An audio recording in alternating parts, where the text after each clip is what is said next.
Hello everyone, welcome back to my mini blog. So guys, আমাদের বাড়ির চারপাশে কী কী গাছ আছে তো সেই গাছগুলোকে আজকে দেখাই তোমাদের ভিডিওর মাধ্যমে। তো প্রথমে দেখতে পাচ্ছ একটা শিউলি ফুল গাছ। তো শিউলি ফুল গাছের পাশেই আছে একটা সুন্দর লেবু গাছ। তো দেখো লেবু গাছটায় কী সুন্দর লেবু ধরেছে।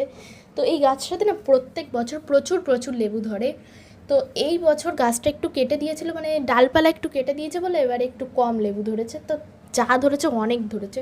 তো লেবু গাছের পাশে আরেকটা ছোট্ট নারকেল গাছও দেখা যাচ্ছে। তো নোংরাগুলোকে প্লিজ কিছু ভেবো না, পাশে রাখা হয়েছিল। তো পরের দেখাই আর কি কি গাছ আছে। তো এখানে আছে একটা আম গাছ, ছোট্ট একটা আম গাছ, কিন্তু এতে প্রচুর আম ধরেছে। দেখো এখানে 3-4টে 5টা 6টা অনেকগুলো আম ধরেছে, আমার গোনা হয়নি, তোমরা একটু গুনে নিও ভিডিওর মধ্যে। তো প্রচুর আম ধরেছে। তো পাশে আছে একটা কুমড়ো গাছ। তো দেখো কুমড়ো গাছটা আপনি ছাই হয়েছে কত সুন্দর। তো এটা দেখতে পাচ্ছ কাঞ্চন ফুল গাছ। তো কাঞ্চন ফুল গাছে একটাও ফুল নেই, না একটা ফুল আছে দেখতে পেলে একটা ফুল। তো এই মানে গাছটাতে প্রচুর ফুল ফোটে, কিন্তু সকালবেলায় মা তুলে নেয় পুজো দেওয়ার জন্য। পাশে আছে একটা নীলকণ্ঠ গাছ। তো এই ফুলটা না খুব প্রিয় একটা ফুল আমার, খুব সুন্দর লাগে দেখতে, কালারটাও দারুণ। তো এই গাছটাতেও প্রচুর ফুল ফোটে।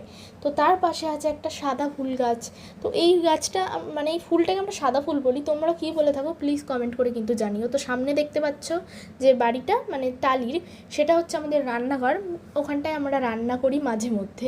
তো বাইরে আজকে প্রচুর রোদ, দেখো শুধু রোদ দূরে ঘেমে তাও আমি ভিডিও বানাচ্ছি তোমাদের কাছে শেয়ার করব বলে শুধু।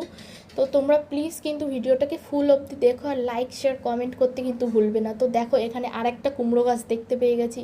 তো কুমড়ো গাছ দেখো তারে তোমরা, আমি দেখি আমার মা কত দূর রান্না মানে করছে এই রান্নাঘরে। তো দেখতেই পাচ্ছ মা কড়াইয়ের ভিতরে মানে আলু দিয়ে দিয়েছে ভাজার জন্য, চিকেন রান্না মানে চিকেন রান্না হবে আজ আমাদের বাড়িতে। তো এখানে চিকেনটাকে ম্যারিনেট করা আছে। তো এখানে প্রচুর গরম এই রান্নাঘরটায়, সেই জন্য আমরা তেমন রান্নাই করি না।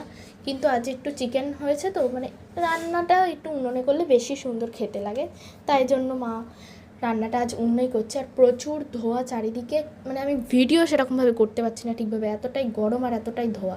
আর চারিদিকে প্রচুর কাঠ, দেখো এই রান্নাঘরটায় মানে শুধু কাঠ, বেশিরভাগ কাঠই রাখা হয়। তো দেখো আমার মা ঘেমে শুধু কি হয়ে গিয়েছে, তাও রান্না করছে আমাদের জন্য, কতটা ভালোবাসে দেখো শুধু। তো দেখো এখানে রান্না হচ্ছে, একটু হলুদ দিয়ে দিল আলুর ভিতরে যাতে একটু কালার আসে ভালো সুন্দর। তো এই রান্নাঘরটার অবস্থাটা একটু খারাপ, কিছু মনে করো না তোমরা, শুধু এখানে অল্প মাঝে মধ্যে রান্না করা হয়, তো সেই জন্য এখানে জিনিসপত্র সব অগোছালো অবস্থায় রাখা আছে, কাঠ। তো ভিডিওটার পরের পার্ট দেখতে চাইলে কি প্লিজ কমেন্ট করে কিন্তু জানিও।